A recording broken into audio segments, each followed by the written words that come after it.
चले जाते हैं दोस्तों अगला सवाल पे। अगला सवाल हमारा क्या कह रहा है ना, prove that tan inverse 63/16 equals to sin inverse 5/13 plus cos inverse 3/5। Last sum में हम लोगों ने समझा था कि कैसे हम लोग एक ही टर्म से दूसरे ट्रिग्नोमेट्रिक टर्म में जा सकते हैं। जैसे कि यहाँ पे tan इनवर्स हम लोग को प्रूव करना है, लेकिन दिया हुआ है sin इनवर्स और cos इनवर्स। मतलब ये sin इनवर्स और cos इनवर्स को हम लोग कन्वर्ट करेंगे tan के टर्म में, तब जाकर हम लोग tan इनवर्स वहां से कह सकते हैं। तो ऑलरेडी हम लोग LHS निकाल के वहां से RHS को प्रूव कर रहे थे, या RHS से हम लोग LHS में आ रहे थे। तो प्रूव करने का तरीके में कभी भी ऐसा मत सोचिएगा कि सिर्फ LHS से ही करना है। आप LHS से भी कर सकते हो, RHS से भी कर सकते हो, या दोनों साइड के कुछ पार्ट पार्ट किए उसके बाद दोनों को इक्वल भी दिखा सकते हैं। प्रूव करने के लिए हम लोग को सिर्फ दिखाना है कि LHS इक्वल्स टू RHS, तो जिसी भी चाहे तरीके से हम लोग उसको दिखा सकते हैं। तो देख लेते हैं यहाँ पे हम लोग क्या करते हैं। तो पहला काम क्या किया ना, लेट कर लिए कि साइन इनवर्स 5/13 है A। मतलब हम लोग कह सकते हैं साइन A इक्वल्स टू 5/13। तो साइन को हम लोग वहां से क्या निकाल लिया, कॉस। कॉस निकालने से क्या आ गया ना, root under 1 minus sine square है। तो 1 माइनस 5/13 का स्क्वायर, 5/13 का स्क्वायर 25/169। इसको माइनस करेंगे तो आ जाएगा 144/169। इसका स्क्वायर रूट 12/13। तो ये आ गया हमारा cos A का वैल्यू। अब बोलोगे कि डायरेक्टली तो साइन इनवर्स से भी हम लोग निकाल सकते थे tan इनवर्स का वैल्यू। बोला हाँ निकाल सकते थे, कोई दिक्कत नहीं है उसमें। वो एक तरीका होता है, हम अलग अलग प्रोसेसिंग सिखा रहे हैं, क्योंकि लास्ट बार में हम लोगों ने आपको वही प्रोसेसिंग सिखाया था कि इनवर्सली फॉर्मूला याद रहा तो डायरेक्टली उसको उसके टर्म के ऑपोजिट जो वाला टर्म हम लोग को चाहिए उसके हम लोग कन्वर्ट कर सकते हैं। यहाँ पे हम लोग दिखा रहे हैं कि अगर वो वाला फॉर्मूला हमारा याद में ना रहा तो हम लोग जो बेसिक फॉर्मूला है उससे भी उस जगह पे पहुंच सकते हैं। तो देखिए कैसे पहुंचे हम लोग। तो हमारा cos A का वैल्यू आ गया 12/13। सिमिलरली cos इनवर्स 3/5 को हम लोगों ने पकड़ लिया B। तो ये हो गया cos B इक्वल टू 3/5। यहां से हम लोगों ने निकाल लिया sin B। क्या फॉर्मूला था ना, root under 1 minus cos square B। तो ये हो गया 1 माइनस 3/5 का होल स्क्वायर। इसको निकाले तो आएगा 9/25, माइनस करेंगे तो 16/25, स्क्वायर रूट करेंगे तो 4/5। तो यहाँ से हम लोग को साइन बी का वैल्यू भी अवेलेबल हो गया 4/5। अब हम लोग को सभी को पता है कि tan का मतलब क्या होता है, sine by cos. tan A का मतलब होगा sine A by cos A, tan B का मतलब होगा sine B by cos B। तो हम लोग उसी फॉर्मूले से tan का टर्म को निकाल लेंगे। tan के वैल्यू पता होने से क्या फायदा होगा ना, हम इसको tan में एक्सप्रेस करने का हम लोग को मौका मिल जाएगा। तो आते हैं, तो tan A इक्वल्स टू क्या हो गया, sine A by cos A। Sine A का वैल्यू था 5/13, cos A का 12/13, तो 5/13 बाई 12/13 33 कट गया 5/12। tan A का वैल्यू आ गया 5/12। tan B का मतलब होता है sine B by cos B। Sine B का वैल्यू है 4/5, cos B का वैल्यू है 3/5। तो ये गया 4/5 बाई 3/5, 5 कट गया, हो गया 4/3।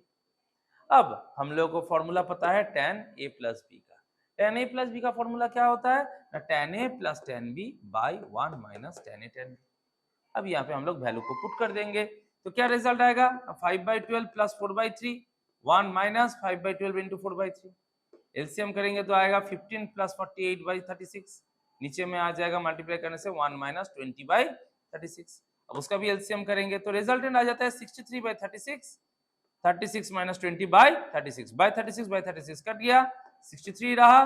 36 माइनस 20 करेंगे तो 16 आ गया। अब इस tan को उधर सेंड कर देते हैं तो a plus B equal to आ गया tan इनवर्स 63/16। यही हम लोग को निकालने के लिए बोला था। और ये आपका क्या था ना, यही तो था साइन इनवर्स 5/13। b क्या था ना, cos इनवर्स 3/5, यही तो था। a plus B sine inverse 5/13 plus cos inverse 3/5 equal to tan inverse 63/16। तो ऐसा हो गया हमारा प्रूफ। वो एक तरीका था जो tan इनवर्स को डायरेक्टली हम लोग कन्वर्शन में ले रहे थे। साइन इनवर्स से डायरेक्टली tan इनवर्स चले जाएंगे, cos इनवर्स से डायरेक्टली tan इनवर्स चले जाएंगे। अगर फॉर्मूला याद रहा तो आप डायरेक्टली उसको इस्तेमाल कर सकते हो, नहीं तो ऐसे करके जो बेसिक हमारा ट्रिगोनोमेट्रिक फॉर्मूला है ऐसे करके भी हम लोग tan का वैल्यू निकाल के वहां से भी tan इनवर्स पहुंच सकते हैं। तो ये हो गया हमारा तरीका सॉल्व करने। चले जाते हैं अगला सवाल पे। अब तक तो प्रूव कर रहे थे, अब इस बारे सामने हम लोग इवेलुएट करेंगे। इवेलुएट करना मतलब क्या होता है, उसका वैल्यू को निकाल लाना। उसको वैल्यू क्या आएगा वो हम लोग देखेंगे। तो क्या था question, evaluate cot sine inverse 3/4 plus sec inverse 4/3। हम लोग ऑलरेडी देख चुके हैं कि साइन और सेक से हम लोग को क्या आना है, कॉट में लाना है। तो उसका वैल्यू क्या आएगा। तो आते हैं स्टेप बाय स्टेप कैसे उसका वैल्यू निकालते हैं देख लेते हैं। तो पहला लिखा क्या, cot sine inverse 3/4 plus sec inverse 4/3 equals to cot inverse sine inverse 3/4 cot sine inverse 3/4 plus sec को कन्वर्ट किया किसमें, कॉस इनवर्स में। क्या होता है ना, जब भी सेक का जो वैल्यू रहेगा उसको अगर कॉस इनवर्स में लेके जाएंगे तो उसका रेसिप्रोकल होता है। बेसिकली कॉस और सेक एक दूसरे के क्या होते हैं, रेसिप्रोकल्स होते हैं। तो इसलिए सेक इनवर्स x को हम लोग कह सकते हैं कॉस इनवर्स 1/x। तो उस हिसाब से सेक इनवर्स 4/3 हो जाएगा कॉस इनवर्स 3/4। तो यहाँ पे रिजल्ट आ गया cot sine inverse 3/4 plus cos inverse 3/4। अब देखिए दोनों का एंगल का वैल्यू सेम है, साइन और कॉस दोनों के इनवर्स के वैल्यू क्या है, सेम है। ये अगर सेम है तो रिजल्टेंट हमारा आता है π/2। Sine inverse x plus cos inverse x equals to क्या होता है, π/2। तो ये दोनों एंगल से दोनों वैल्यू सेम है, तो यहाँ पे हम लोग डायरेक्टली π/2 कह सकते हैं। कॉट π/2 का आंसर आता है 0। तो ये हमारा इवैल्यूएट हो गया, आंसर आ गया 0। लेकिन हाँ यहाँ पे कुछ सवाल आएगा, कैसे ये आया, ये sign inverse x plus cos inverse x π/2, ये आप कैसे बोल सकते हैं। तो देखिए कैसे निकाला जाता है। हम लोग let a equals to sine inverse x, तो इसको कह सकते हैं sine a equals to x, ऐसे कहा जा सकता है। फिर इसको क्या कहेंगे, बोले कॉस में लाते हैं। बोले कॉस कैसे होगा, तो रूट के फॉर्मूले में जाना पड़ेगा, रूट अंडर निकालना पड़ेगा। इससे अलग हम और एक तरीका दिखाते हैं। क्या तरीका होगा ना, हम लोग ये कह सकते हैं sine inverse x equals to π/2 minus cos inverse x। Sine और कॉस में रिलेशनशिप रहता है π/2 का। बोले कैसे गए ना, sine theta equals to cos π/2 minus theta. Cos π/2 minus theta क्या होता है, साइन थीटा, मतलब साइन थीटा की जगह पे हम लोग ये कह सकते हैं। तो उस हिसाब से sine inverse x equals to π/2 होता है कॉस इनवर्स x। अब साइड चेंज कर दें तो क्या आएगा ना, sine inverse x plus cos inverse x equals to क्या होता है, π/2। ये होते हैं formulations. Sine inverse x plus cos inverse x का रिजल्ट आएगा क्या, π/2। रूल्स क्या होता है ना, साइन थीटा से लिया जाता है कॉस इनवर्स π/2 माइनस थीटा। इसी को अगर हम लोग a बोल के रिप्लेस करेंगे तो यही रिजल्टेंट में आके पहुंचेंगे इनवर्स के लिए। वो भी दिखा देते हैं, जैसे पकड़े थे a इक्वल्स टू क्या पकड़े थे, साइन इनवर्स x। तो यहाँ पे रिजल्ट हो जाता है क्या ना, sine a equals to x, ऐसा बोल सकते हैं। इसके बाद क्या करेंगे, इसको कॉस में कन्वर्ट कीजिए तो क्या आ जाता है ना, cos π/2 minus a equals to x। अब कॉस को उधर भेज देंगे तो क्या आ जाएगा ना, π/2 minus a equals to cos inverse x। इसको एक लेके आएंगे इधर तो क्या हो जाएगा, π/2 प्लस, सॉरी प्लस नहीं, minus cos inverse x equals to a। अब ये का मतलब ही क्या था, साइन इनवर्स x था। तो क्या आ गया, sine inverse x equals to π/2 minus cos inverse x। ये वाला रिलेशनशिप आ गया, इसको हम लोग साइन इनवर्स x बोल सकते हैं। तो ये होता है फॉर्मुलेशन। इस फॉर्मुलेशन का इस्तेमाल हम लोग यहाँ पे किए हैं। तो क्या आएगा, अगर देख रहे हैं कि दोनों के वैल्यू सेम आ रहा है साइन और कॉस के इनवर्स का, तो डायरेक्टली हम उसमें क्या पुट करेंगे, π/2। तो कॉट π/2 का वैल्यू 0 होता है, तो ये हो गया हमारा इवैल्यूएशन। आते हैं अगला सवाल पे, इवैल्यूएट का ही है। क्या निकालना है ना, sine tan inverse x plus tan inverse 1/x for x greater than 0। तो इसमें क्या कह रहे हैं ना, लाते हैं sine tan inverse x plus tan inverse 1/x। Sine tan inverse x, tan inverse 1/x को हम लोग कन्वर्ट कर लेते हैं cos इनवर्स x, क्योंकि tan इनवर्स 1/x का मतलब होता है cot इनवर्स x। tan और cot एक दूसरे के रेसिप्रोकल्स होते हैं, तो उसके वैल्यूज क्या होंगे, सिर्फ रेसिप्रोकल हो जाएंगे। 1/x था, x हो जाएगा, x रहा 1/x हो जाएगा। तो tan इनवर्स 1/x को हम लोग कहते हैं इसलिए cot इनवर्स x। अब tan inverse x plus cot inverse x, इसका रिजल्ट क्या होता है, π/2। बोले क्यों, नहीं, कॉम्प्लीमेंट्री एंगल्स के रूल्स के अनुसार। जैसे कि हम लोग कह सकते हैं tan inverse x equals to pi by 2 minus cot inverse x। ये भी कहां से आता है ना, पकड़ लेते हैं, let a equals to tan inverse x। अब tan a equals to x, tan का मतलब कॉट में क्या होता है ना, pi by 2 minus a equals to x। यहां से होता है pi by 2 minus a equals to cot inverse x।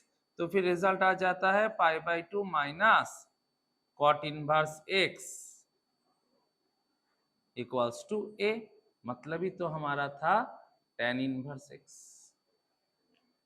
तो tan इनवर्स x a का वैल्यू था, tan इनवर्स x को ही हम लोग क्या कह सकते हैं, pi by 2 minus cot inverse x। अब कॉट इनवर्स को उधर भेज देते हैं तो क्या आ जाएगा ना, tan inverse x plus cot inverse x equals to pi by 2। तो यहाँ पर भी वही था, tan inverse x plus cot inverse x। ध्यान में रखिए ये दो एंगल सेम होना चाहिए।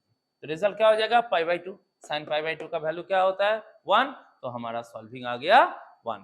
ये हम लोगों ने डिस्क्रिप्शन दिखाया, ये आप लोगों को करने का जरूरत नहीं है, लेकिन हाँ ये फॉर्मुलेशन याद रखिए। अब बोले ये कौन से केसेस में होते हैं, इसके 3 कॉन्सेप्ट रहते हैं। एक होता है sine inverse x plus cos inverse x equals to pi by 2।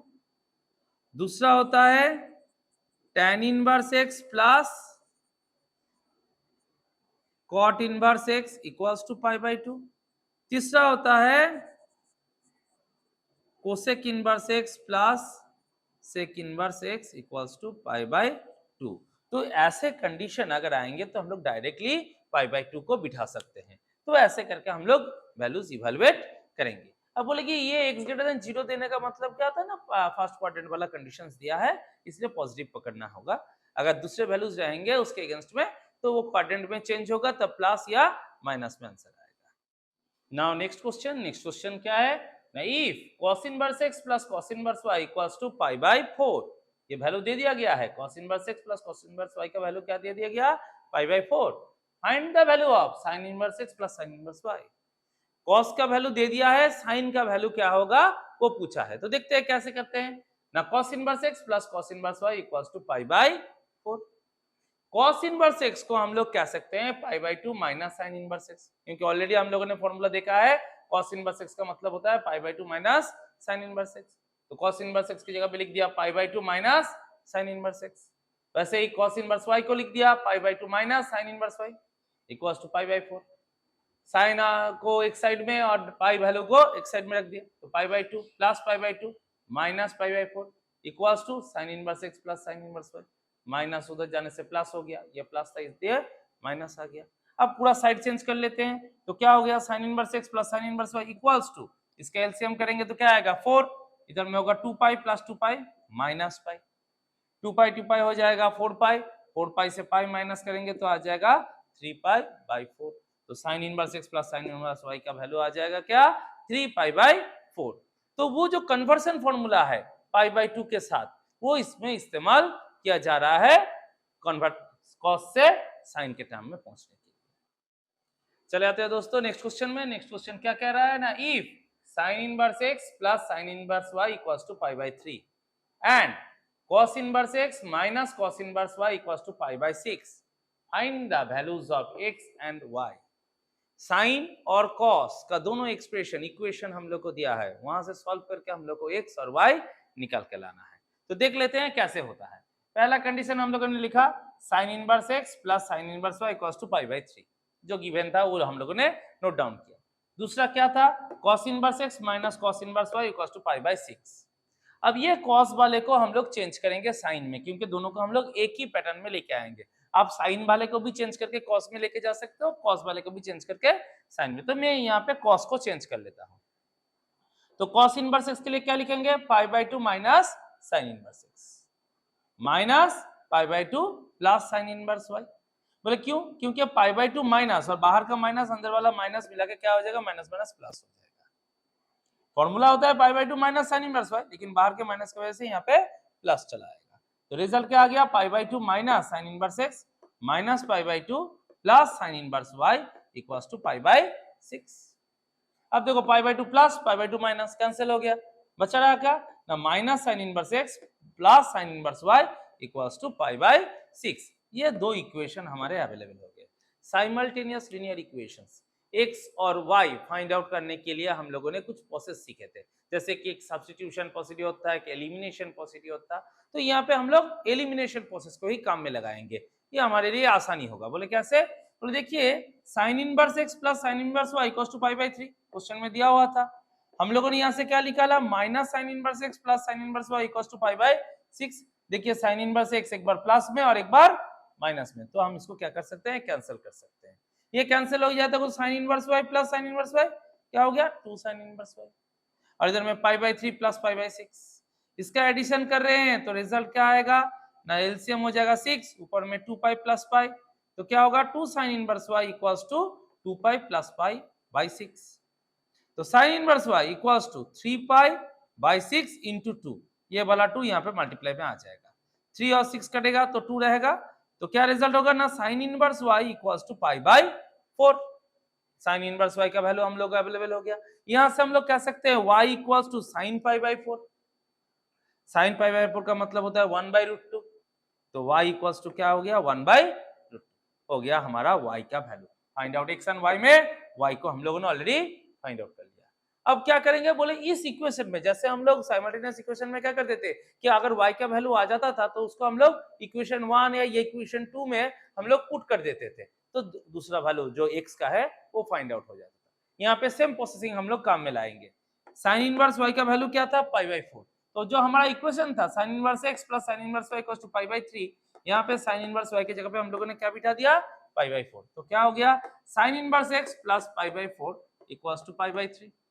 Pi by 4 को उधर भेजे तो sine inverse equals to pi by 3 minus pi by 4, LCM हो गया 12, ऊपर में 4 पाई माइनस 3 पाई, तो sine inverse x equals to हो गया pi by 12, x equals to sine pi by 12। यहाँ पे एक दिक्कत है, क्यों? बोले साइन पाई बाई 4 ये एक स्टैंडर्ड वैल्यू है, पाई बाई 4 का वैल्यू 1 बाई रूट 2 ये स्टैंडर्ड वैल्यू है, लेकिन ऐसा पाई बाई 12 के लिए कोई स्टैंडर्ड वैल्यूज नहीं है। तो क्या करेंगे ना, इसको ऐसे एक्सप्रेशन में अरेंज करेंगे जाके हम लोग वहां पर स्टैंडर्ड वैल्यू पुट कर पाए। ऐसे एक्सप्रेशन बोल के पाई by 3, pi by 4, pi by 6 का कोई कॉम्बिनेशन लेके प्लस या माइनस में, जिसमें पाई बाई 12 हमारा आ जाएगा साइन पाई बाई 12। तो कैसे मिलता है ना? Pi by 3 minus pi by 4 करने से।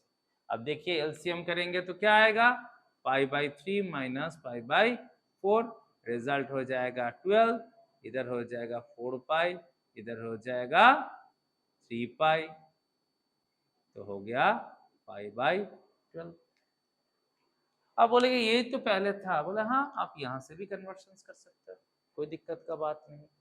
एंगल आपको निकालना होता है, ये तरीका होता है, इसलिए प्रोसेसिंग को हम लोग फॉलो करेंगे। तो यह हो गया sign pi by 3 minus pi by 4। अब देखिए साइन ए माइनस बी, साइन ए माइनस बी, इसका फॉर्मूला क्या आता है ना? Sign A cos B minus cos A sign. Sign A minus B का वैल्यू होता है sign A cos B minus cos A sine B. तो इस फॉर्मूले से हम लोग इसको प्लेस करेंगे तो क्या आएगा? Sine pi by 3 cos pi by 4 minus cos pi by 3 sine pi by 4।